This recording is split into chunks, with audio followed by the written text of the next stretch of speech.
முன்னாலாம் எங்க ஊர்ல மயிலே பார்க்க முடியாது. இப்போ அவ்வளோ மயில் இருக்கு. இந்த கேள்வி எல்லார் மனசுல இருக்கும். ஏன்னா இப்ப அந்த அளவுக்கு மயில் கூடிருச்சு. கடந்த 20 வருஷத்துல மட்டும் மயிலோட எண்ணிக்கை 6 மடங்கு அதிகமாயிருச்சாம். ஏன் அது காரணம் அப்படின்னா, இந்த மயிலை விரும்பி சாப்பிடுற நரி, குள்ளநரி, காட்டுப்பூனை எண்ணிக்கை ரொம்ப குறைஞ்சிருச்சு.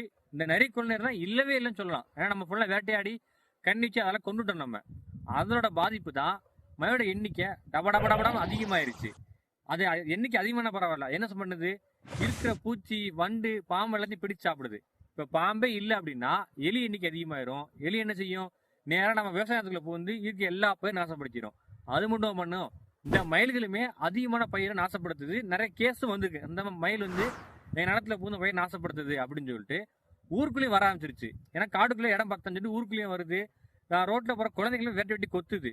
இதுக்கெல்லாம் காரணம் யாரு? நம்ம தான். ஏன்னா அந்த காட்டு பூனைகளையும் நரிகளையும் வேட்டையான ஒரே காரணத்தினால மயில் எண்ணிக்கை அதிகமாகி இவ்வளவு பெரிய பிரச்சனை நிக்குது. உணவு சங்கிலியில ஒரு அனிமல், இந்த நரி, இந்த காட்டுப்பூனை ரெண்டும் இல்லாதனால நமக்கு எவ்வளவு ஒரு பாதிப்பு பாருங்க. இது நமக்கு ஒன்றும் தெரியாது, வருங்காலத்தை சந்திப்போம்.